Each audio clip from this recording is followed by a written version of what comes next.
Yeah, that's right. You can look all you want. You get to see in the box of the award winner anytime you want. That's right.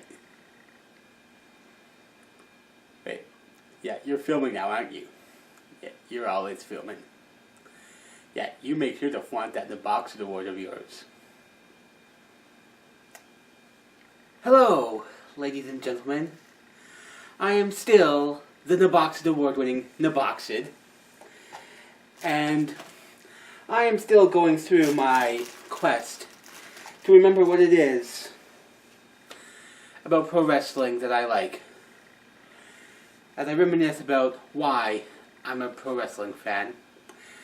And I found myself going back to this man. The Macho Man, Randy Savage. Yeah, dig it!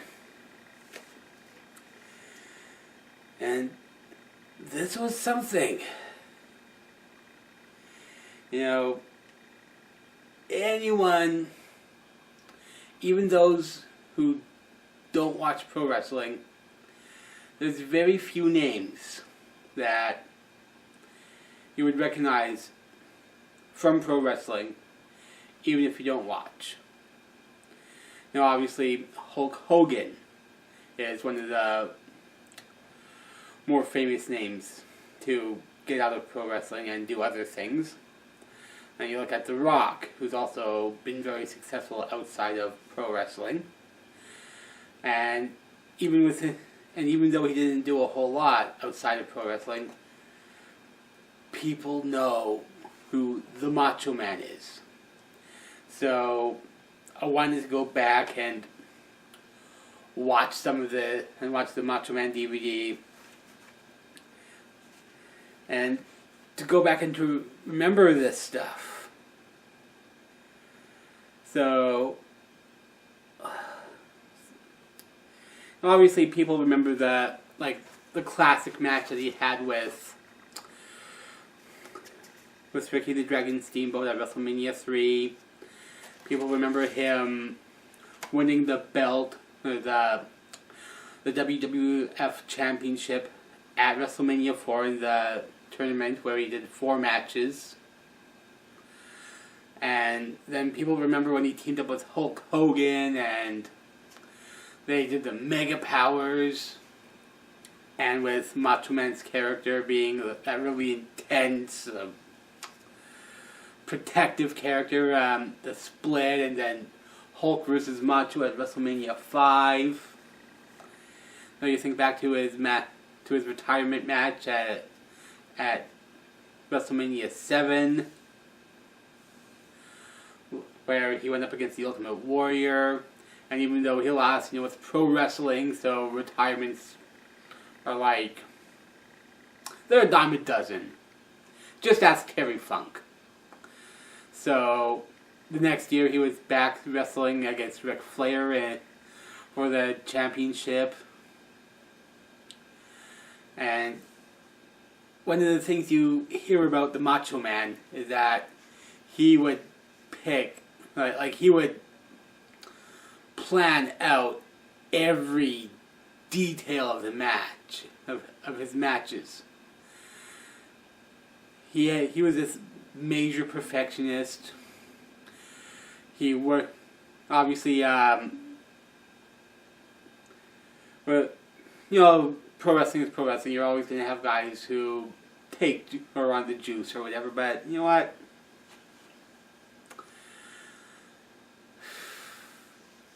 But even then, you have to work hard to get to that point that the Macho Man was, where he was putting up either the match of the night or the main event match at WrestleMania for so consistently.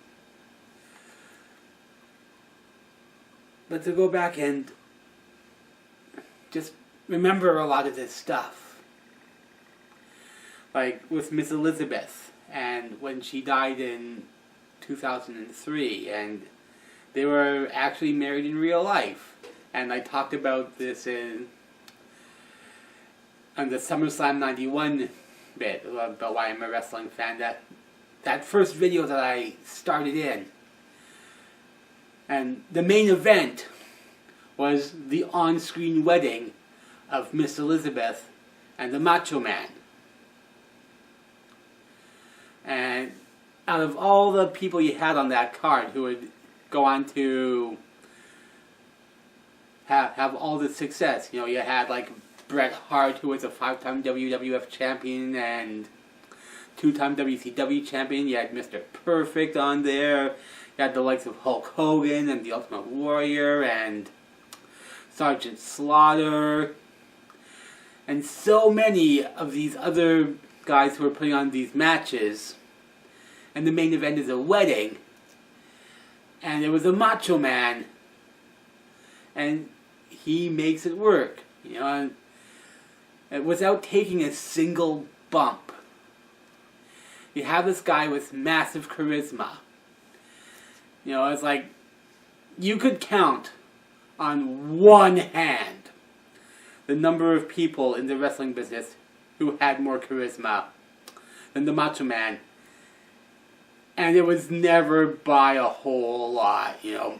You could mention the Macho Man in the same breath as The Rock, as a Hulk Hogan, as I personally would see more charisma in the Macho Man than, say, a Ric Flair.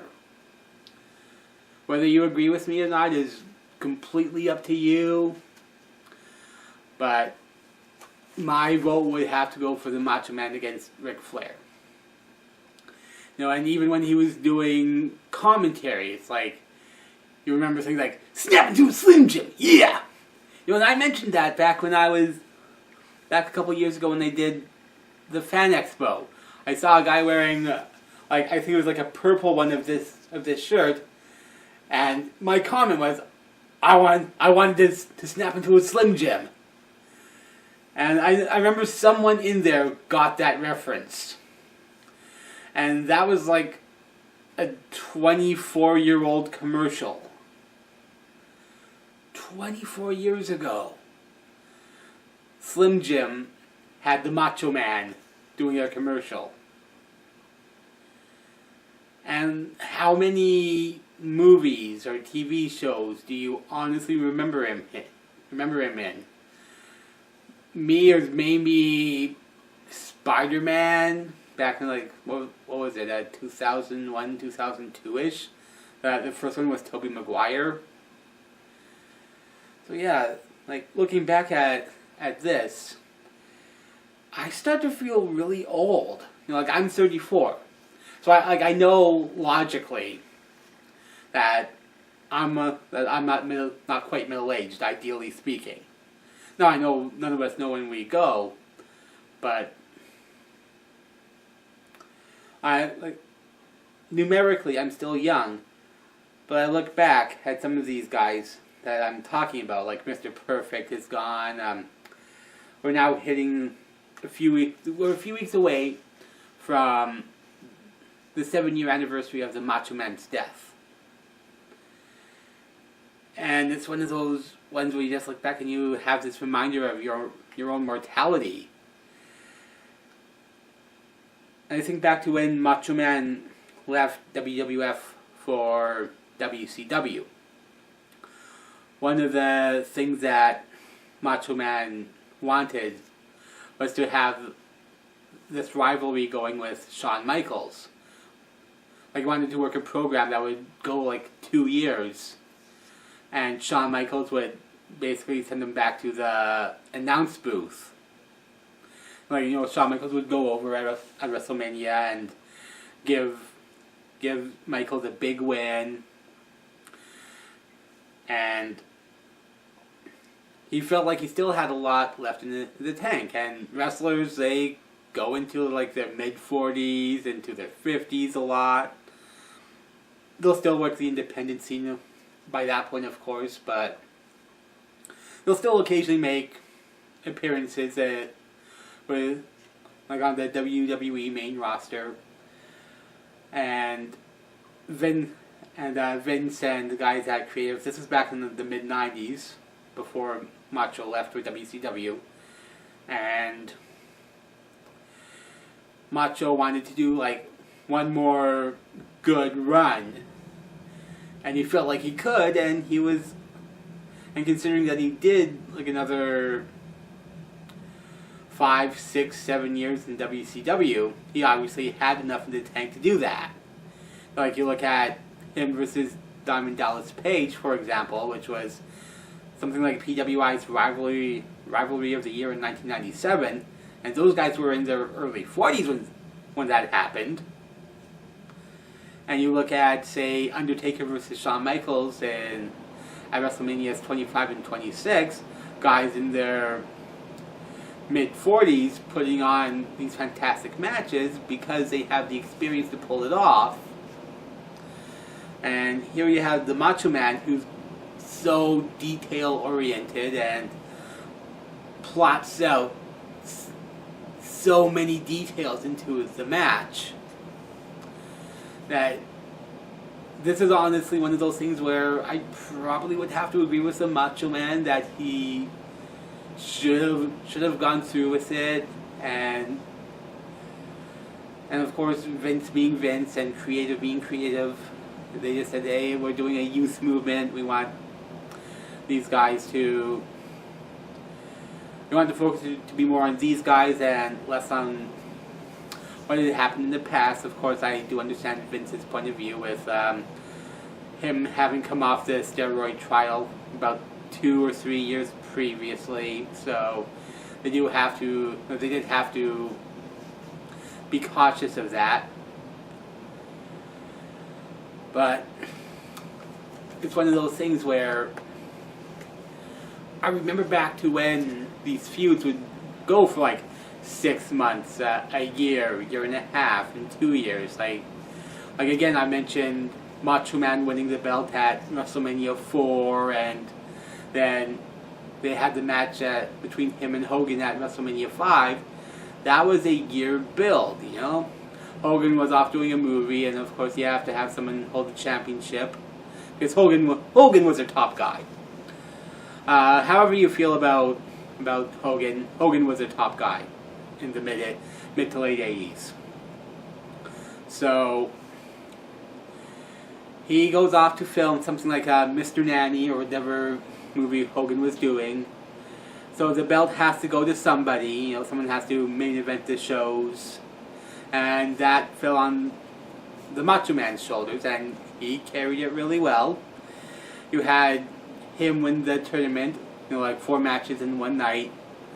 And then you build up where Hogan's off doing Mr. Nanny, and you have Macho and Ms. Elizabeth as his manager, and slowly but surely, Hogan comes back and they team up, and you start to get the dissension in the ranks between the two of them. And then you finally have the crescendo, the match between Hogan and Macho, with Hogan going over and winning the championship back. And you don't get that anymore, and this is something I miss, where you could take the time to do that. And nowadays it's just not possible. You think about, say, Orton versus Sheamus, or Orton versus John Cena, or Big Show versus John Cena, and how many times those matches have happened over the years. And they have become stale really quickly. And it's just the nature of the wrestling business nowadays, and how you have your weekly shows, the oversaturation. You have SmackDown, you have Raw every week. That's 104 shows over the course of a year before you get to like the special events or the pay-per-views, or however you still look at them. Now that's at least once or twice a month, so you're looking at around 120 shows on the WWE Network, and you can't pace them. You cannot pace the stories anymore. And back in like Macho's heyday, you know, even when Raw was starting out, and because they didn't have SmackDown until like 1999, so you had just Raw from 93 till 99, and before that you would have the big four pay-per-views: WrestleMania, Royal Rumble, SummerSlam, Survivor Series, and you could build up, you know, and then of course you had the Saturday night main events to help time the different things when you needed to, and you could build these stories up more naturally. You could take your time with them, and you could take the time to put more thought into what you're putting up there. And I miss when the stories were not rushed like that. You had the time to absorb them. And you had guys like the Macho Man, where you remember all these things. Like I said, the wedding with Miss Elizabeth, and then you have him losing to the Ultimate Warrior for the retirement match, and Sherry just starts attacking him after the match, when literally kicking the guy when he's down. And you have Miss Elizabeth come in and save him. And you have that another crescendo of like the two of them who had been together for so long, and she had taken all this verbal abuse from him, and he comes to the realization that he loves her and they were meant to be. And just like, this is what I miss about pro wrestling. This is why my interest has waned over the past few years in particular. You know, it's like I spend more time on my computer now than I do in front of a TV, and I honestly don't miss watching Raw every week because of this.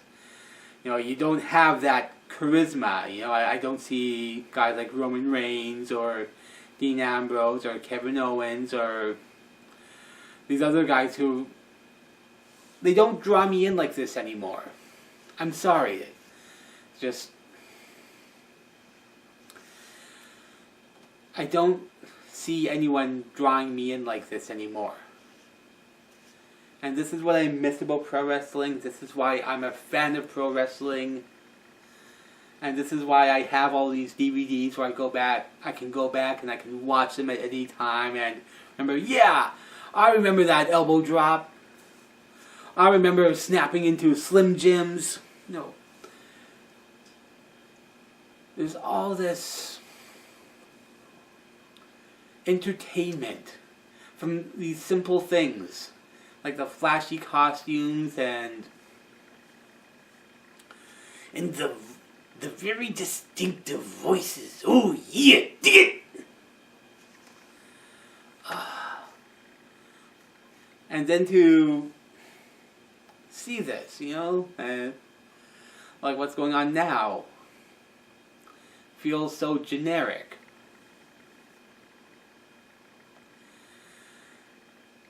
Ladies and gentlemen, the Macho Man Randy Savage is one of the reasons why I am a pro wrestling fan. He may never be in the Boxing Award winner, but he should be. But I am.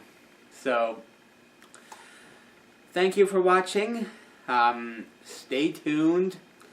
I still have a few more reasons why I'm a wrestling fan to go through before I'm done posting these on a weekly basis. So, I'm going to probably keep this going for a while. Until next time, I am the Boxing Award winning The Boxed. Have a good night.